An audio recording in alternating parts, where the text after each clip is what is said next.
राजस्थान में विधानसभा चुनाव का काउंटडाउन शुरू हो चुका है। दोनों पार्टियों में टिकट वितरण की कवायद के साथ में सत्ता के नजदीक जाने का प्रयास शुरू हो चुका है। भाजपा जहां विपक्ष से सत्ता में आना चाहती है, उसने इसके लिए रास्ता चुना है धार्मिक स्थानों से परिवर्तन यात्राओं का। लेकिन खास बात यह है कि इन परिवर्तन यात्राओं में पहली बार वह चेहरा नहीं बनाया गया है जिस चेहरे के बल पर राजस्थान में पहली बार भाजपा को पूर्ण बहुमत के साथ सत्ता मिली थी, और वह भी 2 बार। यानी कि वसुंधरा राजे उन यात्राओं का चेहरा नहीं होंगी और चारों यात्रा की शुरुआत करने के लिए केंद्रीय नेता आएंगे। यह तो भाजपा की चुनावी तैयारी है सत्ता तक पहुंचने की। दूसरी ओर कांग्रेस अपनी सत्ता बचाने के लिए प्रयासरत है, और अब कांग्रेस में जो टिकट वितरण की प्रक्रिया है वह हर बार की तरह थकाऊ और उबाऊ, इतनी लंबी जो हमेशा होती है, फिर वही प्रक्रिया शुरू हो गई है। यानी कि दावेदारों से लिया गया है ब्लॉक के हिसाब से। सबसे पहले ब्लॉक में आवेदन, यानी कि सबसे पहले दावेदार को ब्लॉक कांग्रेस कमेटी में जाकर अपना आवेदन देना है कि वह फला विधानसभा क्षेत्र से चुनाव लड़ने का इच्छुक है, इसलिए उसका आवेदन स्वीकार किया जाए। उसके बाद आवेदन लिया गया है जिला कांग्रेस कमेटी के द्वारा, और यह आवेदन लिए जाने के बाद में पीईसी यानी कि राज्य की चुनाव समिति के 2-2 सदस्य हर जिला कांग्रेस कमेटी में जाकर या तो बैठक ले रहे हैं या फिर दावेदारों से 1-to-1 बात कर रहे हैं। यानी कि इतनी लंबी प्रक्रिया तो हो चुकी है। इस प्रक्रिया के बाद अब आज से 3 दिन तक राजस्थान की स्क्रीनिंग कमेटी के चेयरमैन गौरव गोगोई, दोनों सदस्य गणेश गोंदियाल और अभिषेक दत्त हर नेता से बात कर रहे हैं। यानी कि पहले दिन उन्होंने राजस्थान में पीईसी यानी कि चुनाव समिति के 25-26 सदस्यों से मुलाकात की और उनसे जाना कि आखिरकार पार्टी किस स्तर पर किस तरह से लोगों को टिकट वितरण करे ताकि पार्टी की सत्ता फिर से आए। और इसके बाद अगले 2 दिन स्क्रीनिंग कमेटी के सदस्य संभागवार प्रमुख नेताओं से मिलेंगे।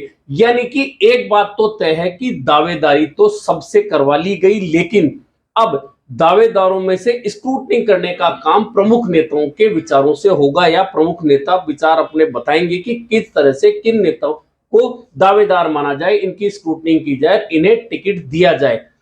खैर, यह पार्टी का एक सिस्टम है।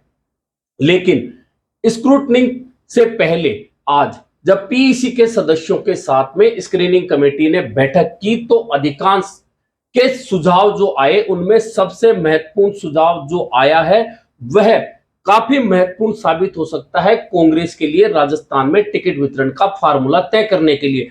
यानी कि सबसे बड़ा सुझाव यह निकल कर आया है कि अधिकांश नेताओं की यह राय रही है कि जब 2018 राजस्थान में विधानसभा चुनाव था, उस समय कांग्रेस के पक्ष में माहौल था। इसके बावजूद बहुत सारे उम्मीदवार ऐसे रहे जो कांग्रेस का माहौल होने के बावजूद 25 से 30 हजार या 35 हजार वोटों से चुनाव हार गए। ऐसे में इन नेताओं को अब टिकट नहीं दिया जाए, इन्हें चुनावी दौड़ से बाहर कर दिया जाए, क्योंकि जो नेता राजस्थान में कांग्रेस के पक्ष में लहर होने के बावजूद, कांग्रेस की जीतने की स्थिति होने के बावजूद, कांग्रेस राजस्थान में सत्ता में आ रही है, इस स्थिति के बावजूद यदि 25 हजार से ज्यादा वोटों से हार रहा है, 30 हजार वोटों से हार रहा है या 40 हजार वोटों से हार रहा है, वह उस माहौल में अगर नहीं जीत सकता तो निश्चित मानिए अब तो उसकी जीत संभव नहीं है। यह प्रमुख विचार निकलकर आया पहले दिन नेताओं से बातचीत करने में। लेकिन इस सुझाव पर क्या पार्टी अमल करेगी, यह ज्यादा महत्वपूर्ण है, क्योंकि कांग्रेस बात तो बहुत करती है, मापदंड तो बहुत बनाती है, लेकिन वह मापदंड उस समय धरे रह जाते हैं जब नेता अपनी पसंद के चेहरों को आगे ले आते हैं, उन्हें उम्मीदवार बना देते हैं।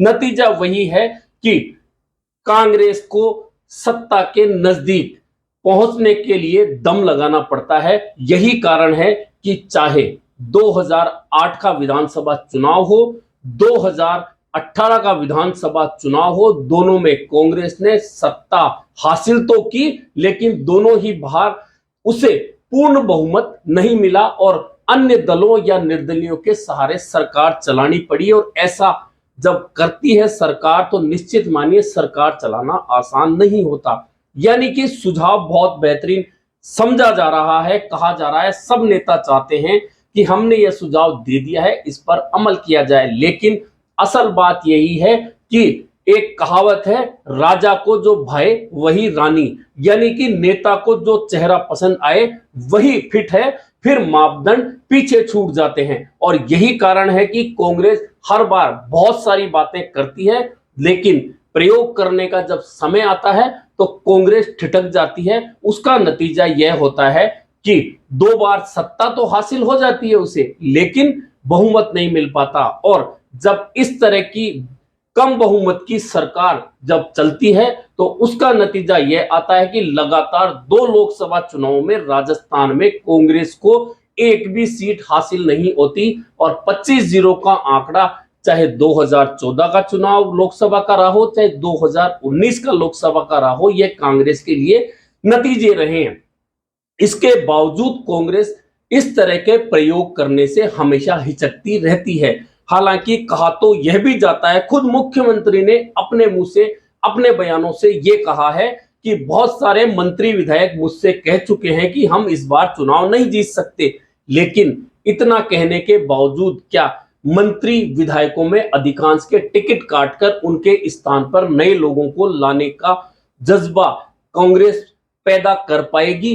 क्या स्क्रीनिंग कमेटी इतना कड़ा निर्णय ले पाएगी कि जो मंत्री विधायक हारने की स्थिति में है उनके टिकट काटकर नए चेहरों को दे दिए जाए? शायद ऐसा करने में कांग्रेस अभी तक के पिछले जितने भी टिकट वितरण के मामले देखे गए हैं उसमें ऐसा करने में कांग्रेस सफल नहीं हो पाई है। और इस बार तो स्थितियां बहुत ज्यादा अलग हटके हैं। वह इसलिए है कि इस बार की पूरी सत्ता, हालांकि 1998 के बाद तो राजस्थान में कांग्रेस का सिस्टम यह बन गया है कि विधायक या विधायक प्रत्याशी ही सरकार में मालिक होता है उस क्षेत्र का।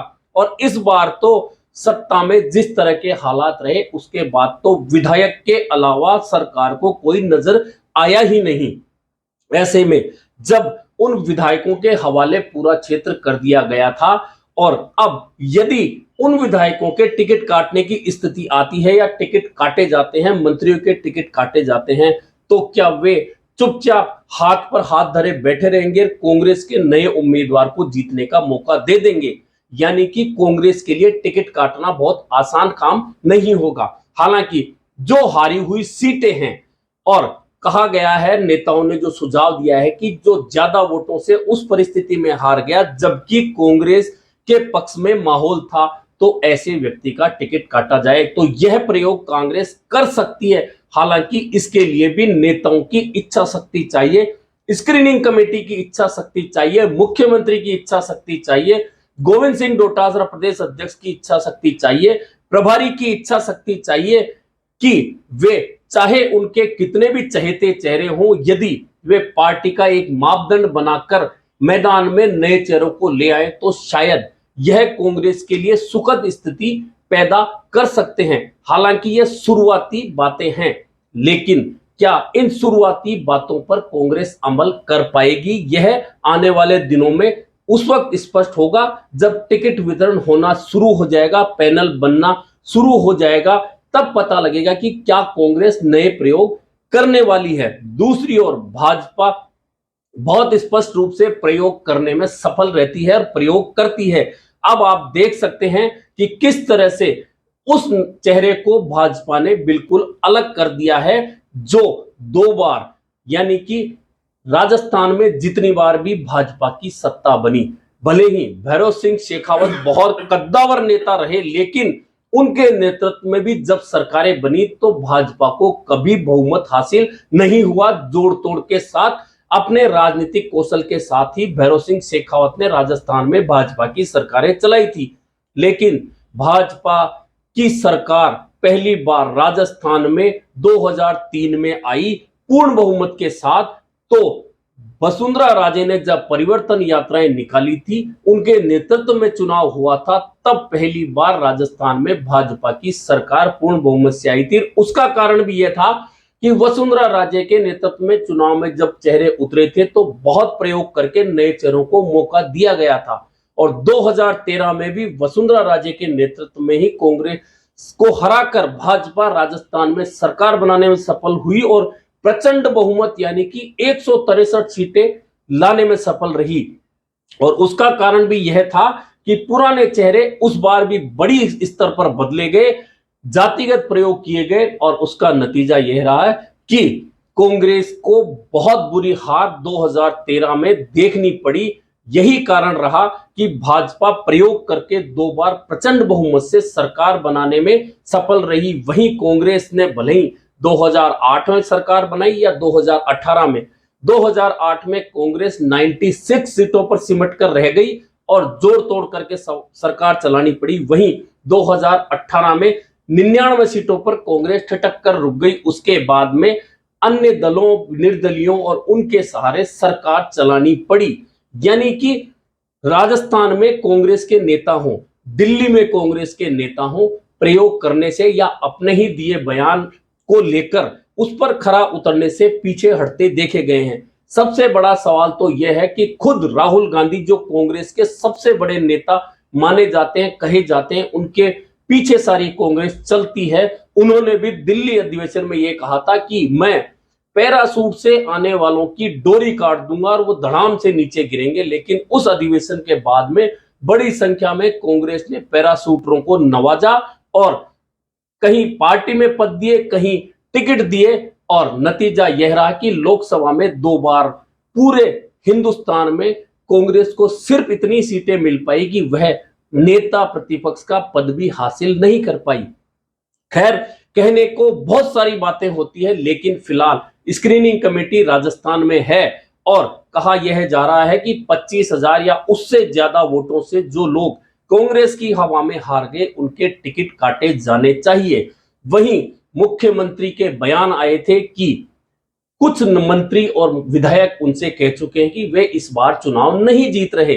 तो क्या इन दोनों बातों पर अमल करते हुए कांग्रेस नए चेहरों को बड़ी संख्या में उतारेगी या फिर वही पुराना राग कि यह फला नेता का चेहरा है, यह फला नेता का चेहरा नहीं है, इसको फला नेता पसंद नहीं करता इसलिए इसे टिकट नहीं दिया जा सकता, या इसे फला नेता पसंद करता है इसलिए इसको तो टिकट दिया जाना बेहद जरूरी है, इसी राग पर चली तो कांग्रेस को आने वाले विधानसभा चुनाव परिणामों में इसका असर निश्चित तौर पर देखने को मिलेगा।